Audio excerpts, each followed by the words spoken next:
윤석열 대통령이 요즘 연일 건전 재정을 강조하고 있는데요. 이재명 대표가 맞불 기자회견을 열었습니다. 다음 키워드 보시죠. 어려운 서민들을 두툼하게 지원해주는 쪽으로 예산을 좀 재배치를 시키면 아우성입니다. 내년 선거 때 보자. 아주 탄핵시킨다. 뭐 이런 얘기까지 막 나옵니다. 제가 하라면 하십시오. 그렇지만 여기에는 써야 된다. 그러나 우리 재정을 더 늘리면 물가 때문에 또 서민들이 죽는다.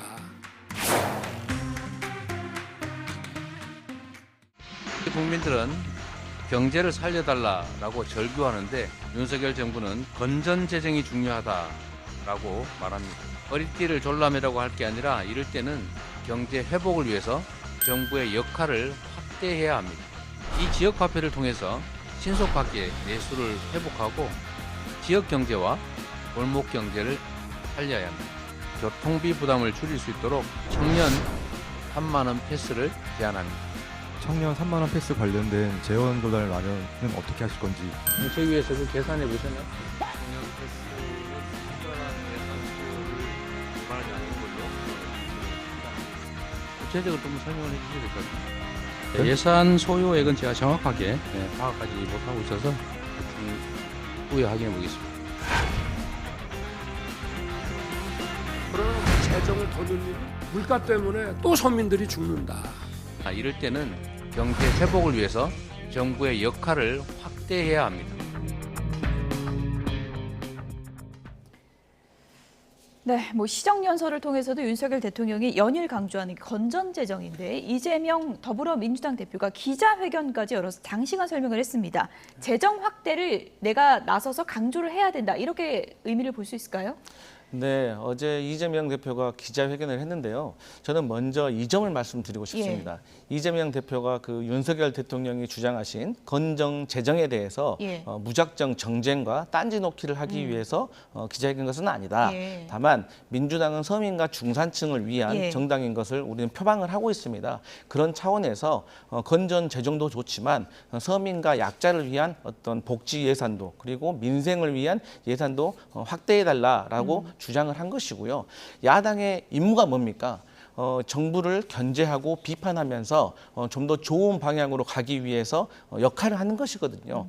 예를 들어서 R&D 예산이 삭감됐지 않습니까? 일괄적으로. 그러자 제일 처음에 과학계에서 볼멘 소리가 나왔습니다. 그러자 그것을 받아들여서 민주당이 국회에서 목소리를 내자 윤석열 대통령께서 무작정 다 삭감하자는 것이 아니다. 적재적소에 증액할 것은 증액하고 삭감할 것은 삭감하겠다. 일괄적으로 수당 주듯이 하진 않겠다라고 말씀하셨지 않습니까? 이게 야당이 건전하게 비판을 했고 이것을 대통령이 받아들인 거거든요. 그래서 국민들은 이런 모습을 바라고 있다. 그래서 그 이재명 대표는 본인이 야당 대표로서 본인의 국정 철학에 대해서 야당 대표로서 주장을 한 것이지 그 윤석열 대통령의 어떤 건전 재정에 대해서 무작정 비판한 것은 아니다. 이 말씀을 꼭 드리고 싶습니다. 어쨌든 민생을 위해서 상당히 좀 건전한 토론이 될 수 있고 중요한 부분이기 때문에요. 어쨌든 이재명 대표 얘기는 그런 것 같습니다. 건전 재정도 중요하지만 쓸 땐 써야지 경제가 좋아진다. 예를 들어서 재생에너지, 지역화폐, 또 예를 들어서 청년 3만 원 패스 이런 얘기를 했거든요. 근데 이게 예산을 이야기하고 재정을 이야기할 때는 재원을 어디서 마련하는지 그게 가장 중요합니다. 그런데 방금 보셨잖아요. 당대표가 거창하게 경제 기자회복하면서 청년 패스 3만 원 준다고 하는데 당의 정책의 의장도 그 공약을 발표하는 당대표도 예산이 얼마가 소요되는지조차 계산을 안 해본 거예요. 이거 되게 쉬워요. 그냥 1인당 3만 원에서 청년 인구에서 곱하기 3만 원만 하면 끝나는 건데 그런 기본적인 준비조차 하지 않고 이 야당 대표가 기자회견 한다는 게 말이 됩니까? 그러니까 얼마나 성의 없이 일단 돈 주고 보자라는 심산으로 한 기자회견인지 방금 YTN이 하이라이트 정리한 장면만으로도 여실히 드러나는 것이고요. 만약 필요하다면 불효불급한 예산 조정부터 시작해서 재원 확보를 이렇게 하겠습니다가 되어야죠. 지금 우리가 이 고물가나 고금리로 고통스러워한 이유는 결국 코로나 때 돈을 지나치게 많이 찍어냈기 때문이거든요. 그런데 다시 정부에서 돈을 많이 찍어내게 되면 물가가 오르고 금리가 오르는 걸 감당할 수 없습니다. 지금 고통스러워도 허리띠를 조금 졸라매고 고물가, 고금리부터 조금은 해결을 해야만 그 다음 순간에 다시 또 완화된 재정 정책을 쓸 수 있는 건데 예를 들면 모든 주요 선진국들이 지금 물가 잡기에 최우선으로 대응하고 있는데 우리가 확장 재정 정책 연속해서 쓰다가 물가를 놓쳐버리게 되면 이 국가의 대외 신용도 하락 등 나비 효과로 번질 수가 있어서요. 그 부분에 대해서는 차라리 정부가 마련한 내년도 예산이 있을 겁니다. 600조가 좀 넘는 걸로 알고 있어요. 여기서 야당이 무조건 늘리라고만 할 게 아니라 이 부분을 좀 깎자. 여기서 깎은 걸 차라리 뭐 청년 패스가 되었든 뭐든 어디에 쓰자라고 하면 우리가 건전한 토론이 가능한데 그냥 돈 더 쓰자라고 하는 것은 지금의 국제 경기와는 너무 좀 동떨어진 해결 방안인 것 같습니다. 여야가 어쨌든 이 부분은 꼼꼼하게 좀 공방을 벌이겠지만 들여다봐야 되는 부분인 것 같고요. 이번에 이제 김포 서울 편입을 두고는 이재명 대표가 국정이 장난이 아니다 이렇게 쓴소리를 하면서도 그 안 자체에 대한 찬반은 명확하게 답변을 하지 않은 것 같습니다. 어떻게 보십니까? 네, 저는 최근에 김포시를 서울에 편입하는 문제를 예. 두고 국민의힘에서 자꾸 민주당에게 빨리 당론을 밝혀라, 입장을 밝혀라라고 재촉을 하시는데 예. 저는 이런 질문을 한번 해보고 싶어요. 서울 양평간 고속도로. 대한민국 최고의 정책 전문가들이 모인 KDI에서 예. 2년 동안이나 검토를 했습니다. 그런데 그 결과를 변경안이 훨씬 더 효율성이 있다. 원안대로 가면 가성비가 떨어진다라고 해서 변경하자고 합니다. 그러면 서울 양평 고속도로와 비교를 했을 때 서울 메가시티 이 프로젝트가 얼마나 더 큰 프로젝트입니까? 그리고 이 김포시를 지금 서울로 편입하는 조건으로 그 85%가 김포에서 서울로 출퇴근을 한다. 생활권이다라고 말씀하시는데 그 수치도 틀린 것으로 어제 많은 언론에 보도가 됐어요. 경기도에 31개의 도시가 있는데 11번째입니다. 앞에 10개의 도시가 김포시보다 훨씬 서울로 출퇴근을 하신 분들이 많다는 수치가 있어요. 예.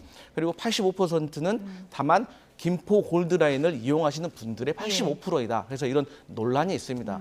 그래서 저는 지금 국가 전체적으로 수도권 집중화를 억제하고 지방 분권화를 살려보자. 윤석열 대통령께서 지방 분권 회의에서 그런 말씀을 하시지 않았습니까? 예. 그래서 이런 것들이 정말 당과 대통령실이 제대로 조율이 된 것인지 예. 정말 총선을 앞두고 포퓰리즘으로 하는 것이 아닌지 정말 걱정된다. 일단 이런 민주당이 뭐 말씀드리겠습니다. 이른 시일 안에 당론을 낼 가능성은 많지는 않다 이렇게 보시는 건가요? 저는 오히려 이른 시간에 당론을 채택하는 것이 예. 더 무책임하다고 생각합니다. 그래서 여러 가지 여론조사도 해보고 예. 정책 전문가들과 조율을 해서 여당과 협력을 해서 정말 필요하다고 하면 적극적으로 협력을 하고 아니다고 하면 좀 더 시간을 두고 고민해봐야 된다 그렇게 생각합니다. 즉답이 필요한 건 아니다 이런 게 민주당 입장인 것 같은데 어떻게 보십니까? 그러니까 그만큼 어려운 거죠. 이게 사실 주민들의 여론에 대해서 확신이 있었다면 찬성이든 반대든 할 수 있는데 찬성하자니 여당에 끌려가고 반대하자니 감이 안 오는 거예요. 근데 지금 보시면 김포뿐만이 아니라 구리, 하남 등에서도 반응이 오고 있거든요. 우리도 서울에 편입되는 것이 낫겠다. 장단점이 있습니다만 대다수의 지역 주민들은 장점을 높게 평가하신다고 저희는 판단하고 있고요. 자신 있으면 민주당이 반대하면 됩니다. 근데 제가 이해가 안 되는 건 민주당 지도부가 이것 좀 생각해 볼게요 하는 거는 시간 좀 드릴 수 있어요. 근데 김포의 국회의원 2명 다 민주당이거든요. 박상혁 의원과 김주영 의원. 이분들은 평소에 지역 주민들이랑 소통 안 하고 뭐 하셨어요? 이 문제에 대해서 어떻게 이렇게 침묵할 수 있죠? 지역구 의원이? 지역구 의원이라면 이게 이 홍철호 국민의힘 당협위원장 전 의원이 계속해서 이야기하던 것이기 때문에 여기에 대한 주민 여론이나 대응 방안을 가지고 본인들이 당에다 의견을 전달하든 방송이나 인터뷰에서 소신을 밝히든 해야 되는데 이 두 사람이 침묵하고 있다는 게 사실은 이 민주당 내부에서도 야 이게 김포 여론이 나쁘지 않다. 뭐 전국 여론조사 돌려서 반대가 많이 나온다는데 중요한 건 김포 주민들의 반응과 경기도 수도권 반응인 거잖아요. 이게 만약 정말 자신 있는 카드였으면 박상혁, 김주영 의원 두 분부터 전면에 나서서 내가 김포 지역 국회의원으로서 이거 책임지고 반대한다 하면 되는데 그게 안 되니까 이 두 분은 쏙 사라지고 예. 그냥 애꿎은 다른 지역들 의원들만 뭐 절차를 비판하거나 신중론을 꺼내거나 하고 있는 게 아닌가 싶어요. 그래서 이 우리 기자님들이 박상혁 의원과 김주영 의원 좀 찾아가서 입장이 뭐냐고 예. 물어봐 주시면 좋겠습니다. 대신 좀 물어봐 주시겠어요? 제가 알기로는 박상혁 의원과 그 지역구 의원이 그 지도부와 함께 조율을 하고 있는데 앞서 말씀드렸듯이 이것은 김포시만의 문제가 아닙니다. 벌써 김포시 편입을 얘기를 하니까 구리시에서 저희도 편입해달라라고 얘기를 하지 않습니까? 그리고 아주 오래전부터 경기 북부와 남부에 대해서 분리에 대해서는 국정 전반에서 논의가 있어 왔습니다. 그런데 김포시가 지금 북부로 편입될 것 같으니까 우리는 북부 대신 서울로 편입해달라는 거 아니겠습니까? 그러면 나머지 도시들은 북부로 가고 싶겠습니까?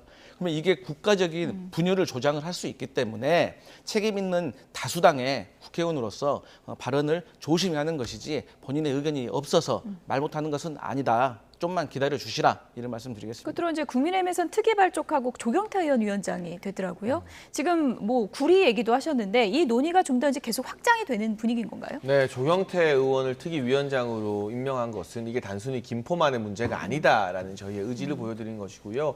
오선 의원의 무게감 그리고 제가 알기로는 토목공학 박사이십니다. 그러니까 부동산과 관련해서 전문성을 가지고 있는 중진이 이 부분을 수도권 전체의 문제로 확장시킬 수 있기 때문에 당에서도 어렵게 삼고초려해서 조경태 의원을 모시게 되었고 지금 구리와 하남 같은 데는 바로 반응이 나오고 있고요. 민주당이 시장으로 있는 부천과 광명은 시장 차원에서는 뭐 약간 뜨뜻미지근하지만 지역 주민들의 여론이나 뭐 그 동네 이 주민들이 모이는 온라인 카페를 보면 우리도 이 논의에 참여해야 된다는 목소리가 많거든요. 예. 한번 지켜보시면 이 판이 매우 커지게 된다는 것을 알 것 같습니다. 네. 총선 판에 어떤 이슈가 될지 좀 지켜보겠습니다. 장해찬 최고위원, 강성필 부위원장 두 분이었습니다. 고맙습니다.